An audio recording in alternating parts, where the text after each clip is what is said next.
finalmente es claro en decirnos algo que es fundamental y que el Consejo debe manejar a profundidad: que no podemos dar el paso al sistema integrado de transporte si no aumentamos la capacidad de transporte en la ciudad de Bogotá. Ese es finalmente el mensaje final de las matemáticas. Es decir, si queremos que la población vaya de acuerdo a los estándares internacionales a 4 o 5 personas por metro cuadrado con relativa eficiencia, lo que aumentaría la probabilidad para todos los usuarios de en algún momento, en el corto plazo, ir sentados en su mecanismo de transporte. Si queremos llegar a ese objetivo, hay que aumentar la capacidad inmediata, y subrayo 3 veces esta palabra, de transporte en la ciudad. El SITP empieza en junio. Empieza moviendo los buses rojos por la 26 y la 10ª. Lo único que podría dificultar ese movimiento en la 10ª y la 26 hoy, a pesar que no todas las obras se han concluido en la 26 ni en la 10ª, es que el sistema de recaudo que fue licitado el año pasado no estuviera listo de acuerdo al contrato de recaudo. Es lo único. Si eso funciona, hay un bus rojo rodando por la 26 y la 10ª. Ahí comienza el SITP.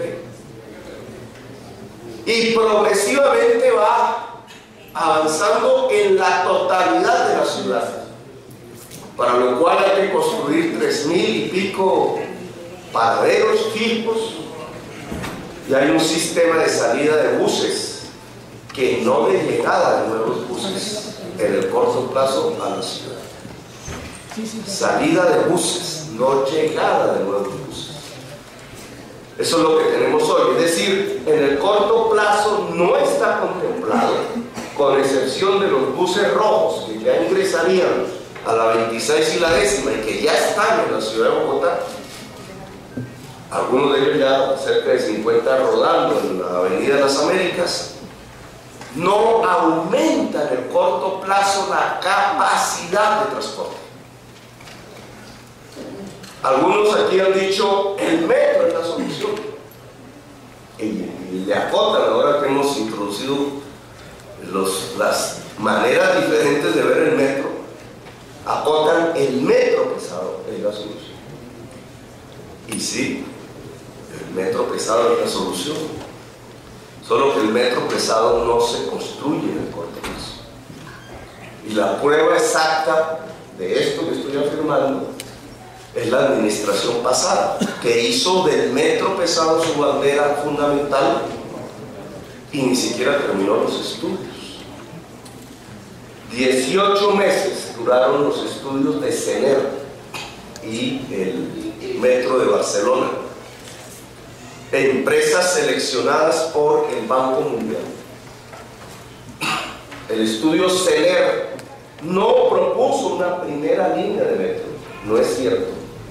Propuso 10 modos o 10 formas diferentes de construir la red de metro en la ciudad de Bogotá.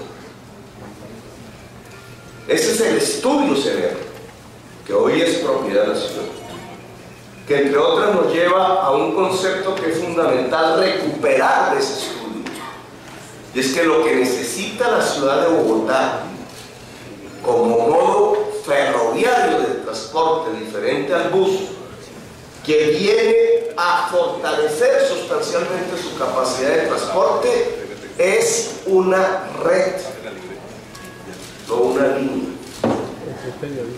Y obviamente esto tiene más costos, pero lo que dice el estudio CENER es claro en este objetivo: es una red.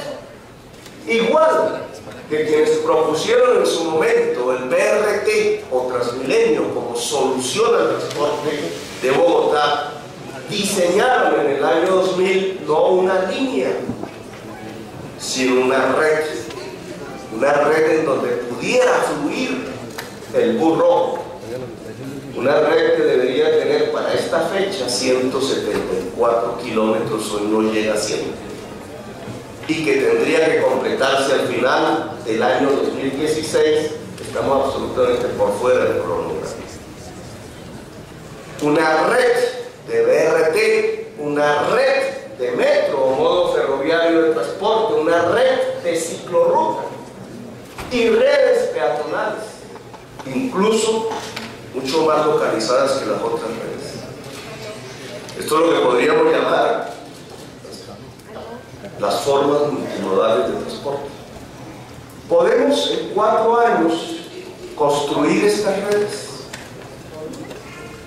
sabiendo que es el salto al cual la ciudad tiene que llegar, sabiendo que al integrar esas redes se construirá verdaderamente lo que llamamos hoy el SITP o Sistema Integrado de Transporte Público de la ciudad. ¿En estos 4 años se puede hacer? Nuestra respuesta es sí. Si nos ponemos de acuerdo primero en esta visión del transporte moderno, el del siglo XXI, el que la tecnología humana en su máxima expresión hoy nos entrega,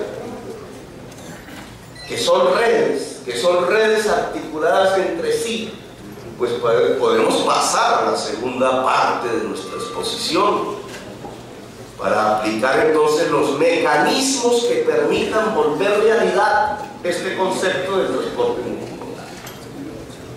Porque entonces lo que tendríamos que estudiar es cómo se construye una primera línea del metro pesado dentro de la red propuesta por el estudio CENER, y al mismo tiempo cómo podemos construir las otras líneas ferroviarias que permitan adecuar esa primera línea en una red de tipo ferroviario, y al mismo tiempo cómo podemos construir algunas troncales que faltan y sus interconexiones para que el sistema BRT o Transmilenio pueda funcionar en red, y al mismo tiempo cómo podemos construir una red de ciclorrutas que permitan que la bicicleta se pueda articular eficazmente a los demás modos de transporte, y cómo estas redes se pueden integrar coherentemente entre sí.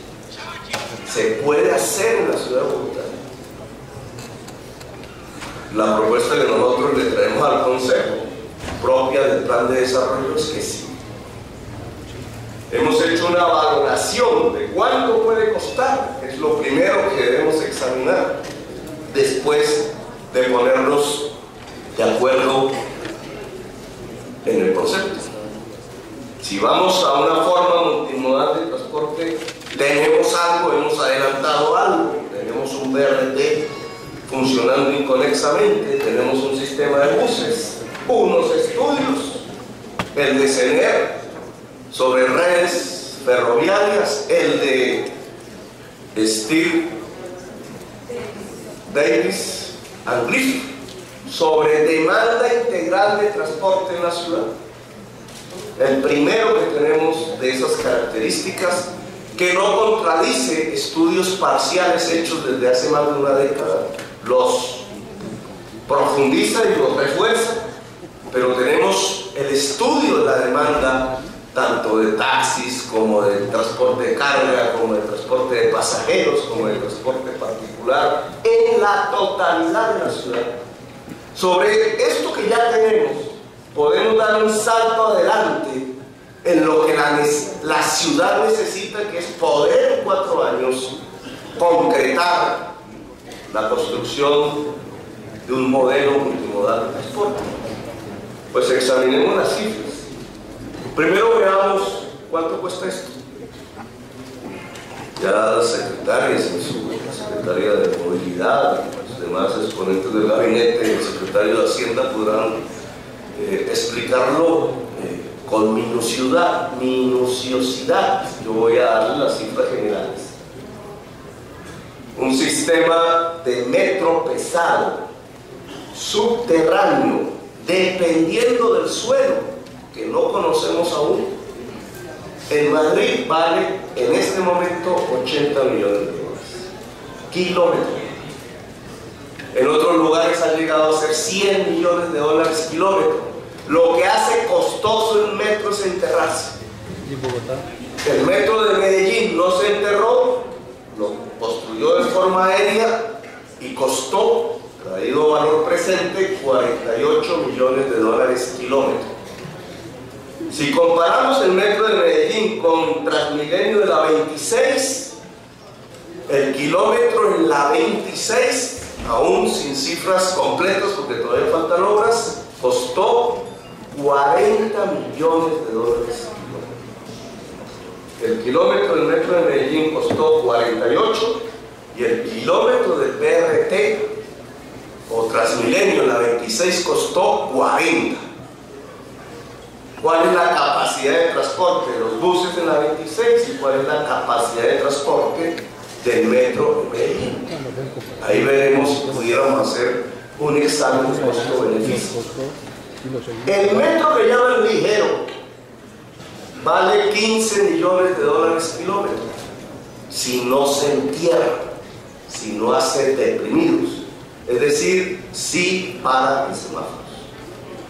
¿Cuál es la diferencia entre un metro pesado y un metro ligero? En cuanto a la infraestructura fija, ninguna. Lo que nosotros vamos a hacer, que no es sino construir la infraestructura como una inversión de la ciudad, no tiene ninguna diferencia entre los rieles, el estándar, la calidad de los rieles, la electrificación de los rieles, la fibra óptica, la forma de transmitir la energía eléctrica entre un riel de lo que llamaríamos en el futuro un metro ligero y un riel de lo que llamaríamos en el futuro un metro pesado. Esa es una discusión inocua y voy a tratar de explicarla mejor. Es como si discutiéramos si para hacer un carril del Transmilenio o BRT pensáramos de antemano si por allí va a transitar un bus articulado o un bus biarticulado. Esa discusión no se hizo en Bogotá, porque es que una cosa es el material rodante, que es el que define, y otra cosa es la infraestructura fija, que eso es lo que hasta ahora ha hecho la ciudad de Bogotá. La diferencia entre un metro pesado y un metro ligero está no en los rieles, está en el vagón, es decir, en lo que se pone encima. Si el vagón es pesado, y de ahí su nombre, no puede frenar el semáforo. Y entonces por eso estos vagones pesados o se elevan o se construyen en trinchera o se pasan por subterráneos. No pueden frenar, sino de vez en vez. Pueden por ello mismo adquirir más velocidad. Las decisiones que vamos a tomar en la siguiente fase del estudio del metro pesado es examinar exactamente por dónde pasa el subterráneo, por dónde se hace atrincherado y por dónde se hace superficial. Bajo la metodología del Banco Mundial, que nosotros no escogimos. Cuando llegamos a la alcaldía el 1 de enero, esa metodología ya estaba acordada entre la alcaldía, el distrito y el gobierno nacional. De hecho, el estudio CENER se había hecho bajo esa metodología. Y esa metodología del Banco Mundial dictamina que sigue una segunda fase de estudio de 18 meses, que es el estudio geotécnico, del cual sale prácticamente la etapa de diseño del metro pesado. En este momento la administración ha construido el equipo negociador de acuerdo a la metodología del Banco Mundial, que escogerá de la lista de empresas que presentó el Banco Mundial cuál va a realizar ese estudio. Son 18 meses de estudio. Quizás fue un error haber entrado en esa metodología. Nosotros no quisimos ser factor de obstáculo a lo que ya se había decidido en la ciudad y decidimos continuarla. Es más, tenemos una estrategia de negociación con la empresa que escoge el Banco Mundial, que consiste como objetivo en adelantar la construcción del metro pesado. De ello hablaremos después, en otra oportunidad. Pero tal cual, el estudio dura 18 meses. De acuerdo al COMPES 3677 del 2010, la nación que se compromete a cofinanciar esta obra solo invertirá en Bogotá a partir del año 2016. Es decir, ni este consejo como tal, ni esta alcaldía verán un peso del gobierno nacional destinado a la construcción metro pesado.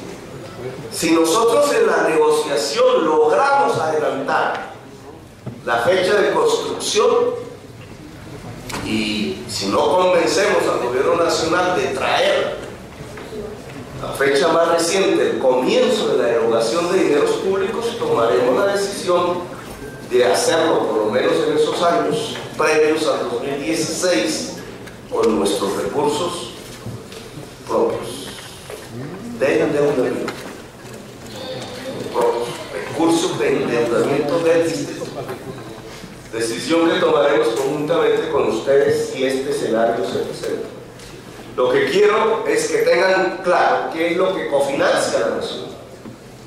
La nación cofinancia el metro pesado a partir del año 2016 hasta el 2032. La nación nos va a cofinanciar, de acuerdo al COMPES, la troncal de la avenida Boyacá, la carrera 68, estoy hablando de BRTs o Transmilenios, y una serie de portales que están descritos en el COMPES para adecuarlos, ampliándolos a las nuevas necesidades de la demanda. Esa es la financiación del gobierno nacional. Vista a la luz de lo que estamos hablando del SITP, es insuficiente, indudablemente. Porque de hacer estas obras, sobre todo a partir del 2016,